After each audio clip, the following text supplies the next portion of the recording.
It's the Brad and John Show. It is the Brad and John Show. Today's date is the 23rd of December. It's my youngest son's birthday. He's 32. Man, that makes me feel like an old guy. John, one more phone call I have to make. Can I do one more phone call? Will you allow me to do? Please do, Brad. I want to hear some puns. One more phone call. Okay, here we go. There's put that there. Hit that number right there, and it should ring. Here we go. One more phone call, and then we're done. Season's freezing. Is this Jack Frost? It is. Hey, Brad, are you dreaming of a 72-degree Christmas? Okay, this is Jack Frost, who is the head character at the, what do you call it again? What's that place you're at there, Jack Frost? St. Charles Christmas Traditions. I don't know what Santa would think of you calling me the head character. Brad, you were so close to being on the nice list this year, and I think that just sank your chances. So, Jack, I understand that tomorrow's the big day, Christmas Eve. What's the schedule for tomorrow? Yes, absolutely. Along historic South Main Street, the St. Charles Christmas Traditions activities will be taking place starting at 11 a.m.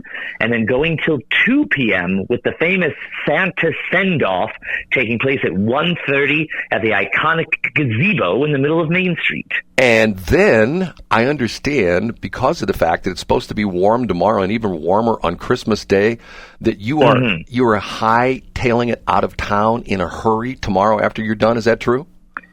Well, you know, a lot of people have been saying you must be upset about the weather forecast. And I said, you know what? Let's embrace it. Let's do this whole Jack Frost gets an alter ego thing, you know, like when Hannah Montana was Miley Cyrus, or when, you know, Garth Brooks became Chris Gaines. Maybe I'll be like, you know, Jack Tropical. It could be a new look for me. I understand that when you get warm, you turn from blue to white. Is that true? It is true. And then I also liquefy, which is very embarrassing when you're in a group of people. But the good thing is, when I have Susie Snowflake like rebuild me like a snowman, I always tell her to give me a six-pack because I always wanted to be known as the abdominable snowman. Oh, my God. I don't believe I just heard that one.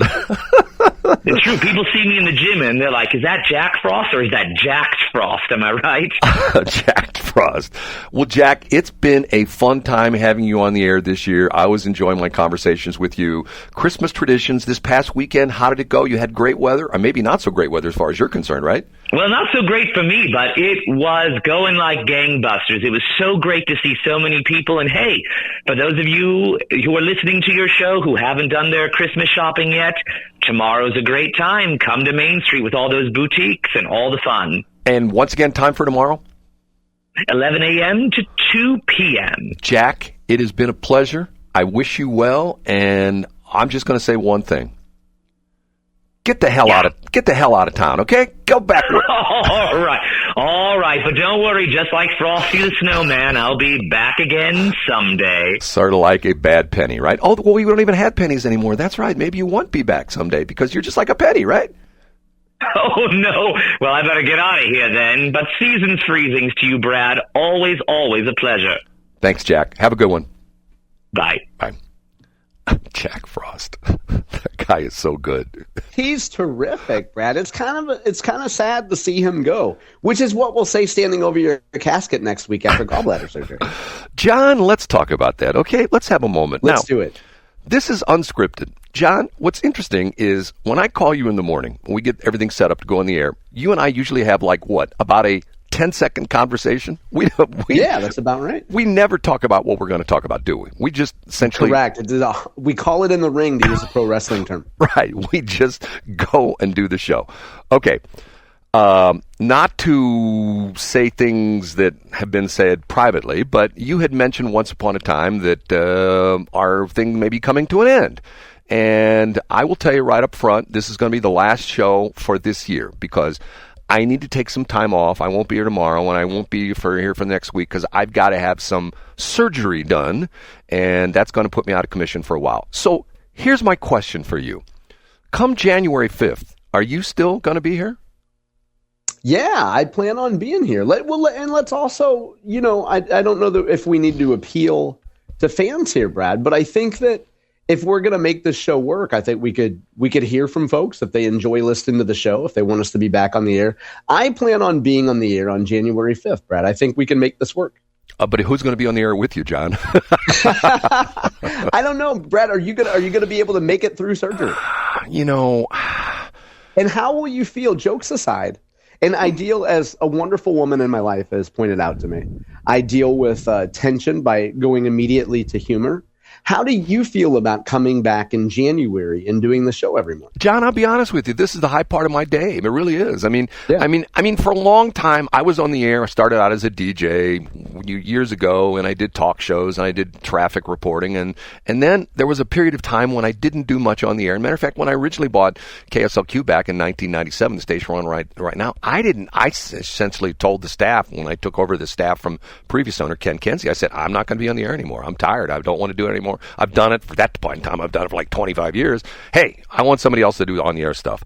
And you know what? It's sort of interesting that the whole crazy thing started with Shelley, and I saw Shelley for lunch yesterday. I haven't seen her for a couple of weeks, and she's had, we've talked about this, Shelley's had a lot of health issues, tremendous health issues. That's why part of the reason why our show ended. I kidded her about the fact, and I'm not trying to embarrass her. If she were here, she would admit this, that this year, we're coming up on, this is what, day 350 something or other, right?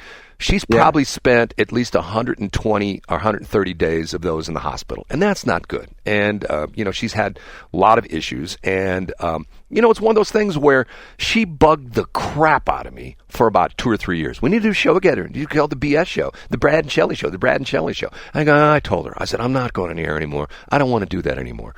I went on the air with her, and I loved every minute of it. We had fun, totally unscripted. I own the damn place, so I can do whatever I want. One of the benefits I have of owning this place is when I get off the air, I don't get a tongue lashing from the program director. I can't believe you said that. You should never say that. And you should never say that. Do this. Don't ever say that because it's going to alienate listeners. And if you do that, we're going to have our women 25, 54 aren't going to listen to the station anymore. But the men are going to listen. But we need those women. I wouldn't go through that crap, which you go through now if you're working any other radio stations where they just nitpick you to death and that kind of stuff. So the point being is there was a time, as a matter of fact, I think you actually even heard it. Were you? I think I was listening that day. You were listening. I'm sorry to interrupt, but I think for folks who listen to this show, they probably know this feeling because they probably like the fact that you and I are unscripted as we are now. And Brad, if I could tell the story, I was listening one day and I listened online on the streaming. And at one point before break, Shelley said something to the effect of, when we come back, maybe it's going to be our last break. And you guys had a little tension before the last break. And then in the final segment of your show, which was 2 hours, you actually ended the show on the air. And I heard live the last BS show. Yeah. And the sad part of it was, and I'm not making fun of Shelley. Matter of fact, hold on a minute. You know what? Here, we might as well go all out today. Call okay, her, Brad. Let's get her on the line. Okay, let's see if this is going to work. Okay. She's probably asleep still. Oh, no, you know what? She might be listening.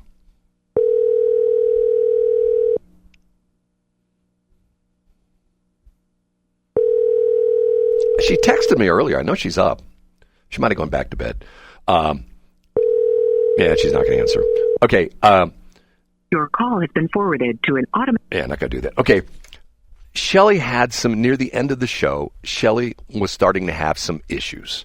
And on the air, I would say things, and she wouldn't respond. Or she would say something that, I just said something, and she'd ask me a question about something, a crazy story like that. So I did get a little frustrated with her. And that day, I was not happy with how things were going. And the last break, we went on the air. We did the show from 6 to 8 o'clock every morning, and I essentially said to her, Shelley, is this the last show? And I think she said, I got it somewhere in tape. And she goes, yeah, this is it.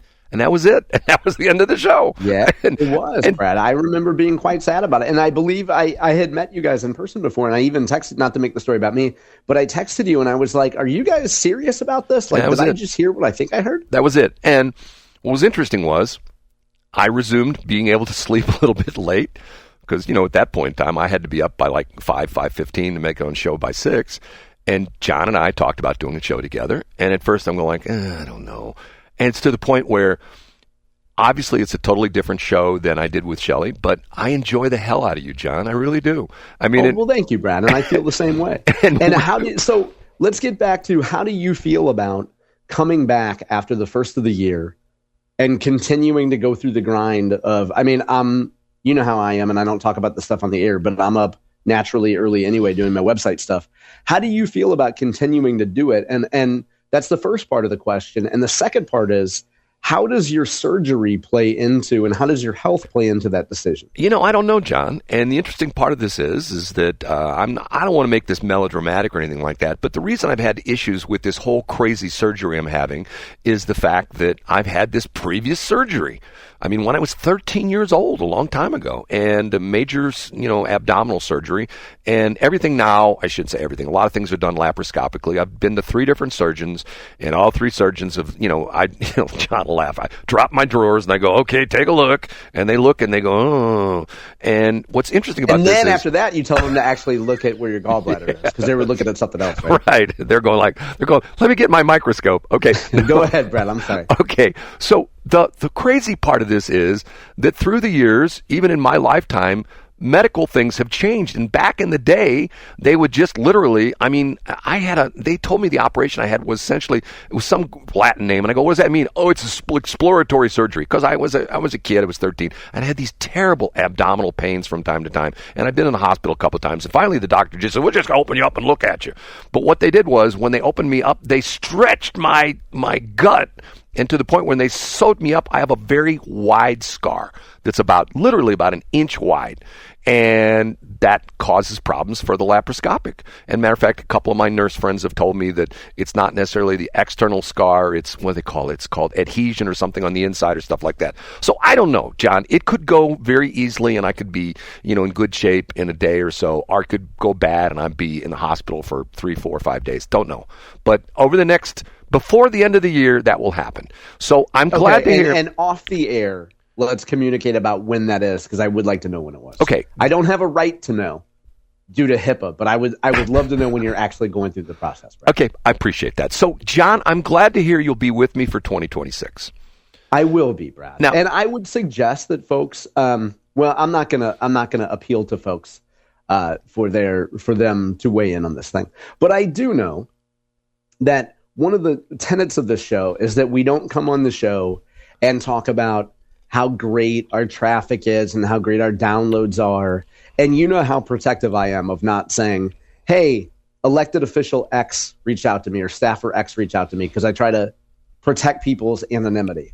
I know the reach and the depth that our show has, and I know the positive effect that it has on people who go out of their way to listen to us. That's just what I'll say. And John, we had a tremendous 2025. John, and to be honest with you, I look at the numbers, I look at our YouTube numbers, I look at our website numbers, and they keep going up and up and up. And it's sort of interesting because of the fact that, to a certain extent, John and I have this crazy... I don't want to analyze this, but John is the guy that knows everything. And I'm the guy who knows nothing. And to the point where... Not true, but go ahead. To the point where I think we have an interesting chemistry in the fact that one of the most common questions I get from people listening to the show? Does John really hate you? That's sort of close to it. They go like, why is he always making fun of you? Why is he always making fun of you? Why is he always saying bad things about you? And I thought, that's true. And you said, first of all, because he's a jerk. But no. Secondly, that's also our dynamic. And I don't mean to interrupt, Brad, but so I'll interrupt once again.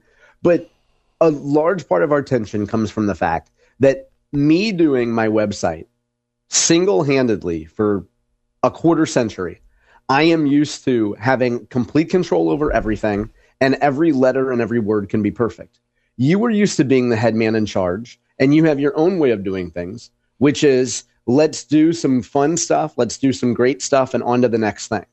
So to me, not having complete control over everything drives me nuts. And it's been a great psychological test for me to say, can we allow thing X to be not perfect? Can I let Brad be Brad and just control what John can control? John and I are the odd couple. I do believe. Wouldn't you sort of agree with that? Absolutely, Brad. I agree with you. And I will make a comparison. I'm going to say you're my father, Okay, my father was one of these guys who and he was a very skilled craftsman. I learned a lot about working with my hands and woodworking and things like that. He didn't do it in metalwork, didn't work in cars, but did a lot of woodworking stuff. And I saw my dad grab a handsaw and slowly cut a piece of wood, and then slowly grab a file and file down the rough edges, and then grab a 60 grit sandpaper block, and then a 80 grit, and then 120 grit. Because the attention to detail had to be perfect. Right. Me, I find out what power tool I can buy to do it in 20 seconds. Yeah. And you just hack at it. Right, I go, you're going to finish it, and you're going to go on to the next one. Right. And meanwhile, your dad and I would sit there and say, but Brad, you missed the fine edge here. I get it. And so that's why, but once again, I don't want to say that I do sloppy stuff because of the but the other point of it is that I'm a firm believer that and to the point where my dad was an engineer, and one of the problems engineers have is they can never stop working on something until it's perfect. And they never ship. Let me interrupt, Brad. They never ship the product because they're trying to make it so perfect. And that is also a flaw of mine, Brad. You get stuff out the door, you have it out there, you do a minimal viable product, while I am sitting around saying, okay, the letter and the font has to be perfect. Well, and part of my deal is, if you go back to my days working as a police dispatcher, and especially in the radio business, my life is run by, in the old days, the second hand of the watch, the second hand of the clock, because of the fact that, if a client, gets his, we need this ad done, in the old days when I did a lot of production, I was the production director for the old KSOQ, client wants his spot on the air by 8 o'clock on Tuesday morning, and I don't get the copy until 7:45 on Tuesday morning, and I got to knock that thing out in 15 minutes, put music behind it, get client approval, and all that kind of stuff. So to the point where through my years, I've become very good at getting things done. Matter of fact, the crazy thing about me is that people who know me well say I should have been a firefighter, because I'm the guy, when everybody else is running out of the building, I'm the guy running in the building to put out the fire. I'm the guy. Absolutely. I'm the fire guy, and when the transmitter blows up, and literally, God, I hate to almost imagine that, because the anniversary of my father dying was just last week. And 3 or 4 days before my father passed away, the transmitter site caught on fire. The KSOQ transmitter site caught on fire. I burnt my hands putting out the fire. We were off the air for 5 or 6 days, and I got the station back on the air on a Saturday. And on Sunday, I went to the hospital, and my dad died right in front of me. So wasn't a good week, but yet I just slug away every damn day. So, John, I'm happy to hear you're going to be around. And we'll be back on January 5th, right, Brad? Right. And hopefully everything will be good. I'll make it through all my crazy, weird surgery. And you know what? And I want to displace one rumor that I'm having my gallbladder taken out of, and taken out of me, and a couple other things. I want to displace one bad rumor. And this is a rumor that was started by John. And to give you an idea how nasty John could be to me, I'm not having an addictomy. That's not the operation I'm having. I'm having my gallbladder taken out. Okay, John. I will. Brad, Merry Christmas, and I want you to know I love you. I will talk to you on January 5th. Fingers crossed, toes crossed. We'll see what the hell happens, okay? All right, see you next year, Brad.